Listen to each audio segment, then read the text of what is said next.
heard many managers say this, executives. Situational leadership, it changed the way I manage people. I think it's the most practical model you'd ever get for leadership. It's good for first-line supervisor, it's good for a CEO, it's good for everyone to know and understand.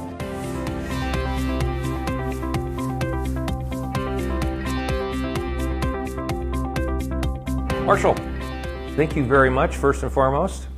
Well, thank you so much. I feel like, I owe so much to all of you guys. We're here to talk about a lot of things, but I'd be interested maybe walk down memory lane a little bit. One person we both have in common that had a lot of influence on both of our careers was Dr. Paul Hersey. I would have to say there's no way I would have achieved anything I achieved without him. He really was a key to my life. I met Paul when I was in my 20s, and he was kind enough to let me follow him around, to go to his programs, and I just tried to learn what he did. Then one day he became double booked. So he calls me, he says, "Marshall, can you do what I do?" I said, "I don't know." He said, "Well, I need help. Can you do this?" I said, "I don't know." He said, "I'll pay $1,000 for one day."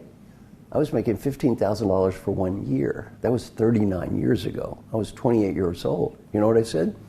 "Sign me up, coach." So I did a program for the Metropolitan Life Insurance Company. They were very angry when I showed up because I wasn't him. Right. But I got ranked first place of all the speakers. And then Paul called me up, and he called them up and was just getting ready to get his butt handed to him. But they said, "Well, we were very angry, but Marshall got ranked first place of the speakers. Do you want to send him to do another one?" So Paul said, "Do you want to do this again?" I said, "Paul, sign me up." That's how I got into executive education, and then eventually went to work for him. And I have to say, the stuff he taught me I use every day. So the essence of situational leadership and the way you guys teach it, I use that all the time in my coaching. I use it when I explain it to people. It's just been something that's very helpful for me that I've carried around throughout my life. I can reflect on it myself, but I'm interested, the first time you saw the situational leadership model. Yeah, no, I can remember it very well. I was at a program with Paul, and I remember because I had some very good teachers at UCLA, but I had no teachers that were like him. So I thought, this guy is a teacher just at a different level. And it was so interesting and so much fun. And the thing I love about situational leadership, and especially the way you guys teach it, is, to me, Paul always said, it's organized common sense. It's impossible to argue with, to me. It just makes so much sense. Yet, there's a difference between common sense and common practice. So it's common sense, it's far from common practice. Yeah. So I love the way that it's designed. I think it's the most practical model you'd ever get for leadership.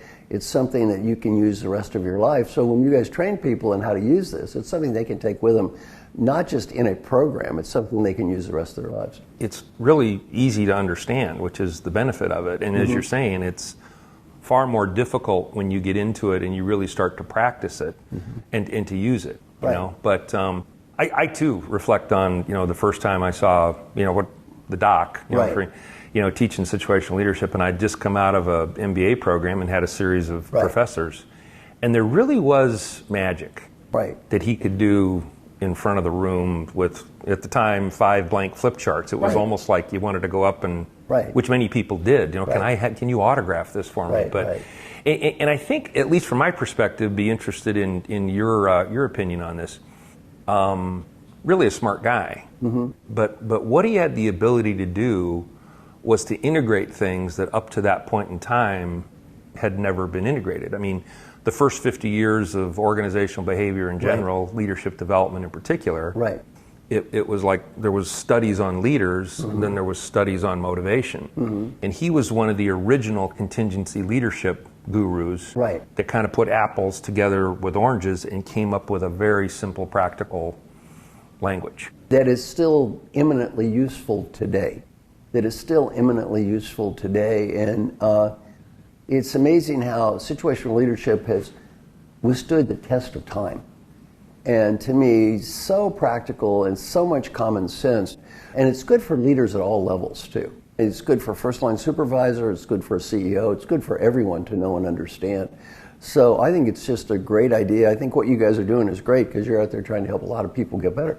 what he did in the early 1970s. I mean, the Center for Leadership Studies was a global organization long before, everybody had a focus there. But he actually went out and taught, around the world. With all of the focus today on globalization and, generational differences, it really is a model that has transcended that since the early 1970s. It's small, medium, large, for-profit, nonprofit, wherever you happen to be, and again, multiple generations. Well, let me give you an example, a couple of examples of leaders I've worked with.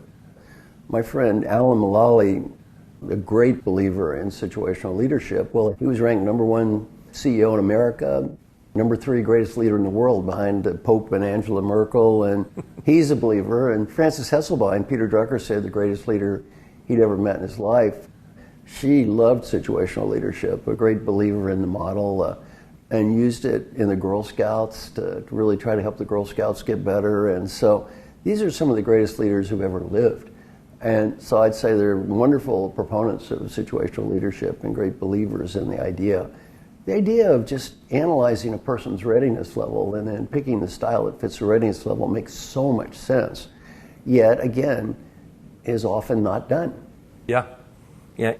From your experience, and again, speaking right now about, folks at the base of an organization, is it better for them to have managed people for a while, made some mistakes, had some victories before they go through situational leadership? I think it'd be great to train situational leadership to kids. I'm just a believer. I don't think you can be too young to learn this. And I think even learning it before management could be good.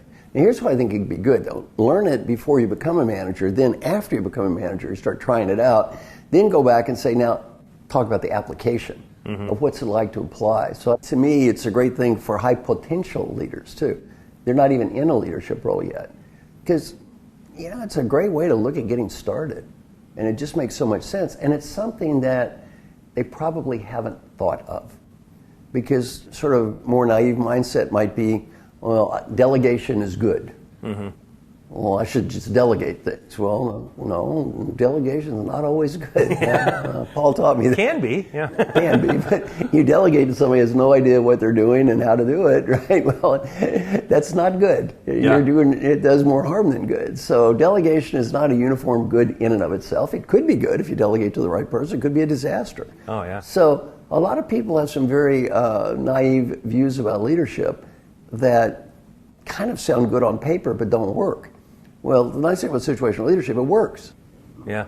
I was at a conference, as I was telling you not too long ago, and somebody asked me, what's your elevator speech for situational leadership? And I said, the elevator speech would be, it depends. There's no such thing as a bad style. Like you say, empowerment works, participation works, direction works. It's just a function of when you're doing what. Yeah. So the model itself, it kind of builds, there's a timing mechanism there. It tells you these are the kinds of scenarios and situations and people and tasks where you're going to want to inject your experience, if you want progress. And these are the ones where you just have to stay away from and let things, let things go. We have a program called Taking Charge. It really is a focused program for individual contributors. And the whole idea is that they can contract for a leadership style with their boss. They learn the language of situational leadership. They can go to their supervisor and say, I don't know what I'm doing here, or get out of my way. A lot of stuff gets in the way of that, though, in organizations, at the base of an organization, and clearly the higher you go. What's your experience? See, I love what you guys are doing with that approach, because what happens, I'm going to share some new stuff that I've been doing and how it connects. If you look at the idea of employee engagement, so I listened to 3 of the top HR people in the world do a presentation on employee engagement. And they talked about everything they knew about employee engagement. It was all good. They talked about training programs and fair compensation. And these are smart people, so it's all common sense. Then they said global employee engagement was an all-time low. I'm sitting there thinking, well, if you all are so smart, this doesn't seem to be working very well. Then I realized 100% of the dialogue was, what can the company do to engage you? And 0% is what you can do to engage yourself. Well, I thought you're missing half of an equation. I'm on a typical airline flight, There's two flight attendants. One's positive, motivated, upbeat, enthusiastic. One's negative, bitter, angry, and cynical. Have you been on that flight? You've been on that flight. Same pay, same uniform, same everything. What's the difference? Well, it's not the outside, it's on the inside. And there's been very little about getting people to take responsibility. What I love about what you're doing is, and what I'm doing in our employee engagement, I get people to start being responsible for their own engagement. I have people every day testing themselves on, did I do my best too? It's in my book, Triggers. What I love about what you're doing is the same philosophy, though. It's rather than being a victim. My boss is not giving me what I need. Poor me. Right. I'm a victim. It's the anti-victim serum that's saying, take some responsibility for your life. Work with your boss. Contract for style. You have what you need is what you need. You need to be able to communicate with your boss and take responsibility so that way your boss is not being left blind either. Because a boss may be a boss, but they can't read your mind. Yeah. So let's say you're my boss and I need help. Well, maybe you don't know I need help. But if I come to you and say on this particular topic, I need help, I need leadership style too, perhaps coaching. I want to learn, I just need to learn more. Well, there's nothing wrong with that. Mm-hmm. Well, in fact, it's a very healthy dialogue. What you guys are doing, which I really like though, is you're teaching people to take responsibility for their own lives, not to be victims. And also not to blame your boss. Poor me, blame the boss, I'm a victim. I've never been very big on that.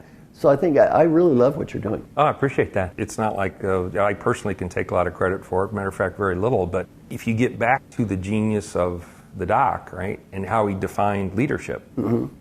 Leadership, very simply, is an attempt to influence. Mm-hmm. It's a multi-directional thing. Right. So it's like you down, which is where most people think of it, but it's you laterally and it's you up. Mm-hmm. And there really is an inherent responsibility that you have mm-hmm. if you're seeing something and you want to change it and you want to influence it, mm-hmm. to take action. Mm-hmm. And that's not dependent, upon where you sit in a hierarchy.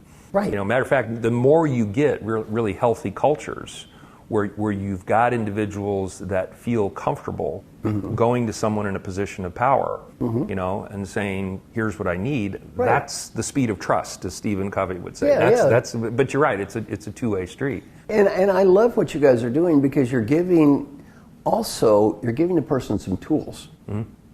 If they don't have the tools, they may be hesitant to do it. They don't know how to do it. It seems awkward and uncomfortable. If you give them a tool, they can come back and use, and also they get over shame. Mm-hmm. This feeling of I have to be ashamed to need help. And I think it's very, very positive and very healthy what you're doing. Yeah, it's kind of like, boy, I'm going to be at risk if my boss knows that I don't know what I'm doing. Mm-hmm. It's like, you're going to be at risk if you don't come clean with that information pretty soon. There's only so long you can hide that, Yeah.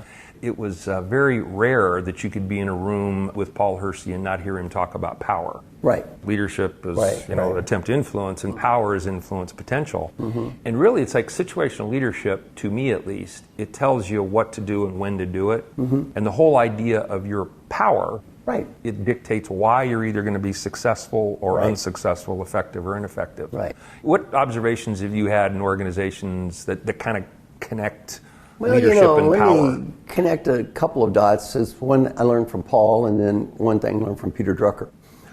Paul talked about, power, your influence potential. And Peter Drucker taught me every decision in the world is made by the person who has the power to make the decision. Make peace with that. Not the best person, the right person, the smartest person, or beautiful person. It's made by that person. Make peace with it. Well, connecting the two dots, the first thing is, one of the most common questions I'm asked, and I'm sure you've heard this 1,000 times, sounds like this. I'm working in a government organization, and I got this guy working for me. He's about 2 years from retirement. He's really a very mediocre performer. There's absolutely nothing I can do to change his performance appraisal at all. There's no way I'm going to fire him. It's just far too effort. He's not doing an awful job. He just shows up and does a mediocre job every day. How do I motivate him to be this enthusiastic and positive contributor and make a big difference? Well, my answer is prayer is one alternative. The person has described a situation where they have no power. Now, they might think they should have power, but they don't. They have no power. So the question is, back in Paul's terminology, how do I influence someone when I have absolutely no potential to influence someone? Well, the answer is, you don't. You work around it, you do the best you can do, but you can't change what you can't change. Yeah. Well, learning that, Peter Drucker has taught me that lesson, such a great lesson in life. Every decision is made by the person who has the power to make the decision. Make peace. The other thing Peter Drucker taught me is that person's a customer. They don't have to buy, you sell. You sell what you can sell. Yeah. If you can sell it, you sell it. If you can't sell it, you let it go. Yeah. And something in my book, Triggers, I talk about this one question before you deal with any topic. Am I willing at this time to make the investment required to make a positive difference on this topic? If the answer is yes, go for it. If the answer is no, let it go. Move on. Move go someplace on. else. And as I've grown older, my level of aspiration in life has gone down and down and down, but my level of impact has gone up and up and up. Why? Quit worrying about what I'm not going to change. Yeah. I'm not going to change it. I'm not going to change it. Yeah. Make peace. Make peace. Change what you can change. You can't change it. Let it go. Yeah. Let it go. Move on, right? Well, we waste so much time in life when we have no power over things we're not going to change. The thing I've learned is really put your focus on, am I going to have the power to make a difference? Mm-hmm. If you are, fantastic. If you're not, why? I mean, you're listening to one of those call-in sports shows where they're carping about the football coach. Yeah. Nobody cares what you think of the football coach, right? And by the way, the football players, they don't care about you. Very true. They Very don't care true. about you. People get all excited about this stuff, right? They don't care about you. So Kelly, my daughter Kelly's a professor at Northwestern. We did some research and we looked at meaning and happiness. And what we found is you want to have a great life, live your own life. Don't live vicariously other people's lives. And back to Paul's concept of power, do I have influence potential? Do I have the potential to make a difference? If you do, go for it. Yeah. Now, what I love about what you guys are teaching on power, though, is you give people a model. And you give them a model to look at various levels of power. And then they can use that model to focus on how can I get the best leverage that I can in a specific situation. Mm-hmm. For example, one common case study is two case studies of power. One person is a senior vice president, 2 levels down from the CEO. One's the administrative assistant to the CEO. Who has the most power? Well, you think about it, in theory, this senior vice president has a whole lot more power than administrative assistant. What is this senior vice president going to do to hurt the administrative assistant? Not much. Yeah. What can this assistant do to hurt him? Plenty. Who really has the power here? Right? Oh, yeah. Yeah, so sometimes when you look at the concept of power, what I like about the way you guys teach this is you get out of this simplistic view that just because your box is higher up on some chart than someone else's, that means you definitely have more power than them.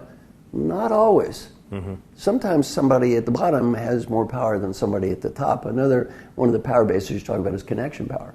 Oh, yeah. Yeah, they may be connected with people that are important, all kinds of things. And I like the way you guys teach it, because what you do is you really cause people to think and analyze power, as opposed to making these naive assumptions. And when people make the naive assumptions, that's where they get lost in, quote, what should be. Yeah. Well, I'm the boss. I should have power to make this person go out and bust their butt. Well, that's nice. Theoretically, you should, but practically, you don't. Yeah.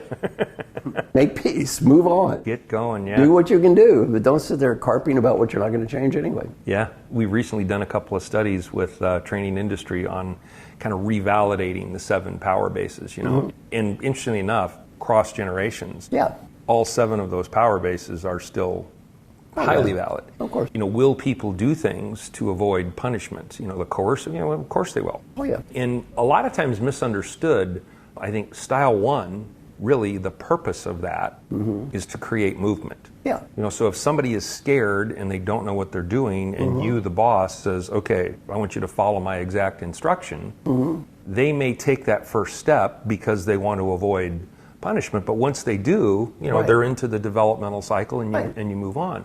But the 3 big winners in terms of the power bases, where people really said, yeah, of all 7, these 3 make the most sense. Like, I would change my behavior if my boss asked me to do something differently on the basis of these 3. And the first one was legitimate power. If you're the boss, there's that whole idea of oughtness. Right. You know, it's kind of like you should make this decision. And a lot of times with legitimate power, you think about the whole idea of holding people accountable for things and making those difficult decisions. And so often in organizations, from our perspective anyway, culturally, whatever, people shy away from that. Yeah. They're afraid to do that. And what that does is it really impacts their referent power. You know, because people see them as unwilling to exercise their authority when their authority should be exercised. Right. and it really impacts the whole idea of my identification with you as a leader. And then the third thing was expert power, legitimate, referent, and expert power. Two of those three, there's almost no end to the creative approach that you can take to build your referent power or your expert power. It's like emotional intelligence, right? So if I want you, for whatever reason, to identify with me, I have to invest. I have to listen. I have to understand. I have to do things for you on a consistent basis over time, or you're going, Sam isn't such a bad guy. Maybe when he asks me to do something I don't want to do, I'll just pitch in and do it. In terms of developing expertise, if I really want to become an expert, there's a ton of things I can do to sort of increase that ability. But with legitimate power, as the doc used to say, position power, it's given to you. If you don't use it, you lose it. So those three things really drive the effectiveness of pretty much any style you're going to employ. And so much of referent power, as you've talked a lot about, is just saying goodbye to ego. If you're saying to somebody, do this because I'm in charge, you're probably on shaky ground there. But as you go up in the organization, is that valid from your perspective, like legitimate, referent, expert as kind of really being the drivers of effective influence? Yeah, I agree with you. I agree that it makes lots of sense to me. Yeah. By the way, you were recently identified by Thinker 50 as the ¡1 thinker in the world, correct? And you're also the #1 coach? Right. So as we were talking about before the interview started, you've got nowhere to go but down. What do you I may be entered in the intergalactic contest. First off, congratulations. Thank you. But secondly, with that territory, just like anybody else that's a big winner, it's how do you repeat it? How do you keep it going? What do you do? What are you seeing in organizations, and sort of what's on your horizon to kind of maintain that status, for lack of a better term, or that tremendous influence potential? One of the things that I'm working on is I've been working with my friend Al Mulally, who I consider to be just a spectacularly great leader. My friend Alan was ranked the #3 greatest leader in the world, behind the Pope and Angela Merkel, CEO of the Year in the United States. And I've had the privilege of observing the way he has led people. So he goes into Ford, the stock is valued at $1, and he leaves it's $18.40. I mean, an unbelievable turnaround. And he didn't take any of the U.S. government taxpayer money. So just an amazing guy. And a 97% approval rating from all employees in a union company. Think about that. A CEO in a union company with a 97% approval rating from the employees, unheard of. Most respected leader of a big company in the world. Just an amazing, amazing man. And Alan is a believer of situational leadership. Let me tell you how he applies it in a different way. Because most of the people you've been training are first line, second line managers. And back to expertise, they have the expertise to do the job, and they are the provider of the leadership. Alan goes in at Ford, he really doesn't have expertise. And he has a lot of expertise as a leader, and he has an engineer, he's a smart guy, but he had no experience in an auto company at all. And he was basically told, you have no chance of success. Well, no, that was wrong. Everybody that bet on his chance of success made a whole lot of money, right? He was a fantastic leader. He could lead any organization, though. Yeah. Let me tell you what he's taught me that is so brilliant and how it connects to situational leadership. Alan's view is as you go higher and higher and higher up the chain, you are more of a facilitator, a person who helps people get the leadership they need, not the provider of the leadership. So what he does that's brilliant is he really encourages people to be honest about their readiness level. Now, you're an expert on situational leadership. Readiness level, the key driver of leadership style. So he goes to Ford, and their top 16 people, 5 priorities each, red, yellow, green. Green is, I'm on plan. Now, yellow is, well, I'm not on plan, but I have a strategy to get there. And red is, I'm not on plan, I have no strategy. So the first meeting, everyone's green. So the company's losing like $17 billion, and everyone's on plan. So Alan goes, Well, we're losing $17 billion and everyone's on plan. I guess our plan must be to lose at least $17 billion because we're right there. we're on plan. He's onward, like, yeah, let's do it again. So finally Mark Fields stands up and says, red. So Alan starts applauding. He says, thank you for having the courage and the transparency to tell the truth. Good. He said, you're not on plan. You know how to get there. And then he said, this is something I've never heard a CEO say. It's okay. You're not on plan. You don't know how to get there. It's okay. Then he said, I'm the CEO of the Ford Motor Company. I know a lot less than you do. And that's okay too. Mm-hmm. How many CEOs you ever heard say that before? Yeah. Not too many. Yeah. That's not common CEO talk, right? I haven't heard a lot of them say, you don't know anything and it's okay, and I know less than you, and that's okay. No, I'm not frequently hearing that one. No. That doesn't pop to mind very often, right? Then he said, we've got hundreds of thousands of people that work here. We can hire outside people if we need to. Let's just get the help we need. Then Alan said, within 10 minutes, the problem was largely solved. Somebody said, well, I know somebody, or I know somebody, or I know somebody. Back to situational leadership. See, Mark Fields was lost. Yeah. He needed help. Well, what happened is they found the help they need, not from higher ups, but from people at different levels in the company who actually had the expertise to help him. Mm-hmm. So from a situational leadership point of view, he wanted to learn, he needed to learn. Alan, as the CEO, couldn't use a style to and teach him how to do it because he didn't know himself. Mm-hmm. What he did, though, as a facilitator, is he facilitated a process so that Mark Fields got the leadership he needed, but it didn't have to come from his boss. Right.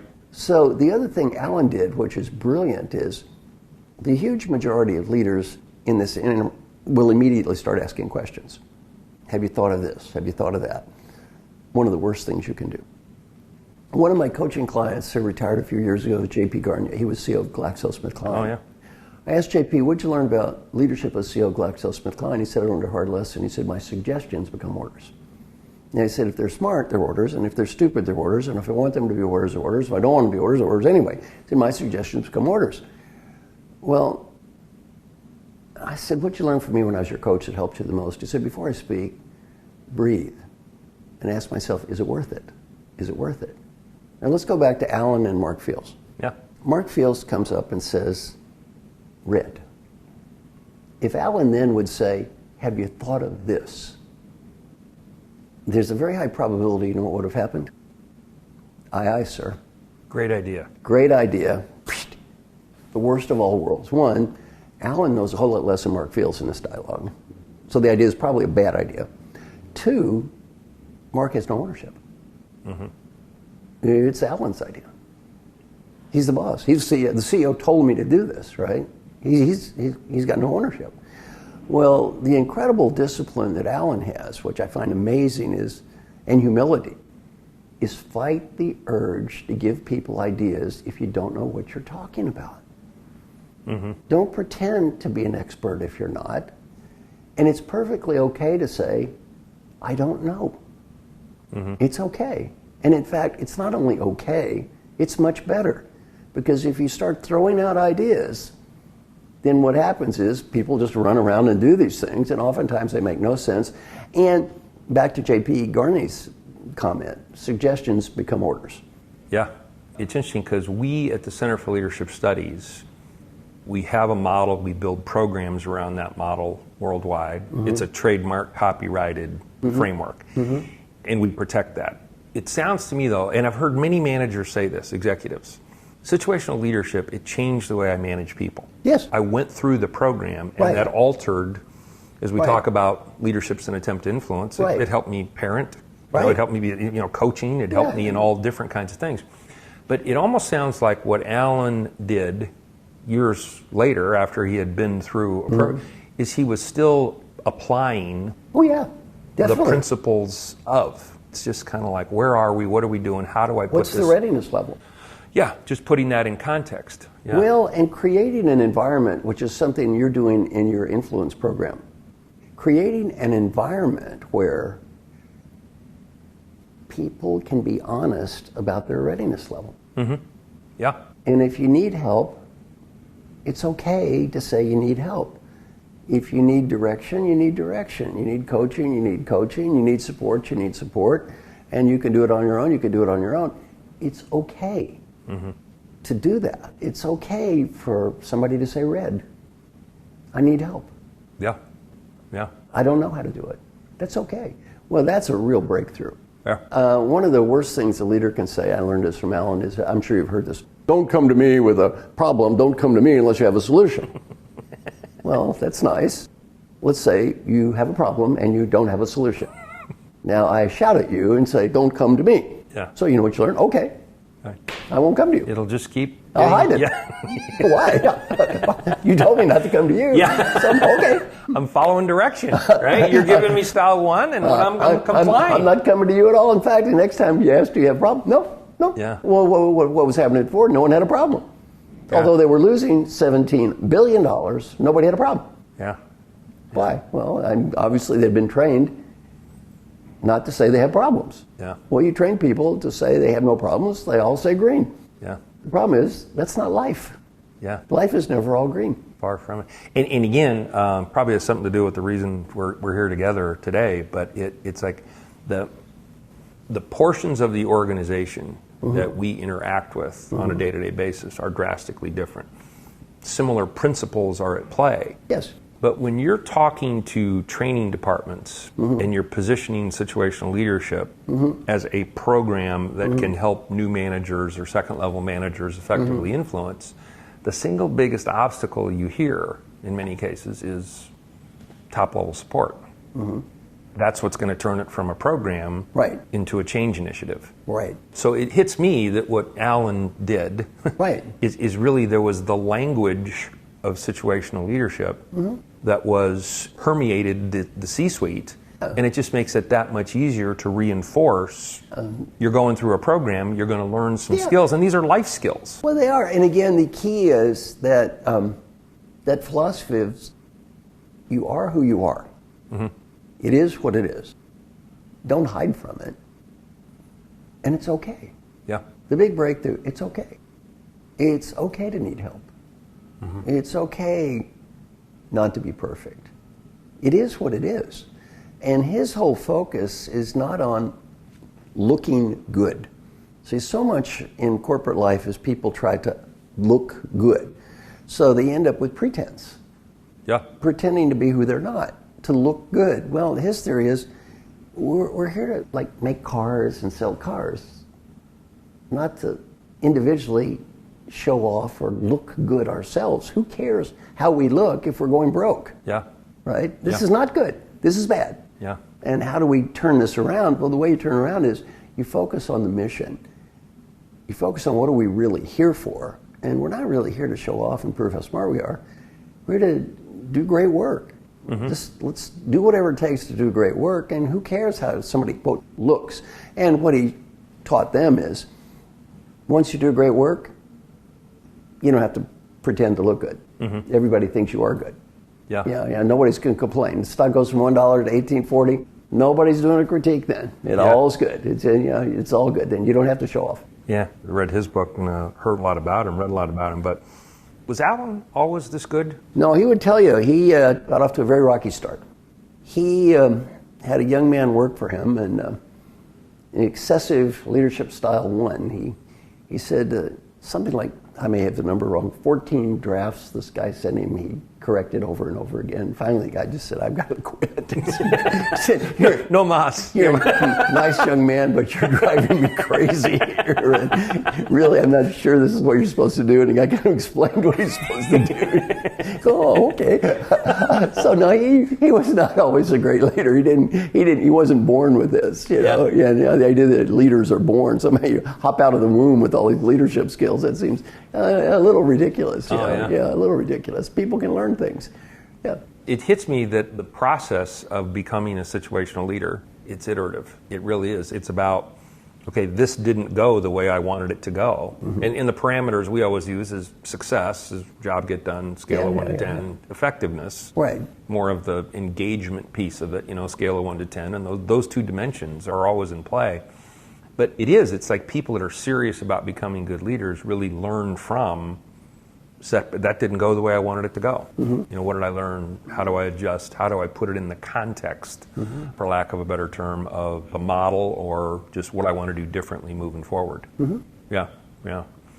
Marshall, I can't thank you enough for spending time here and walking down memory lane.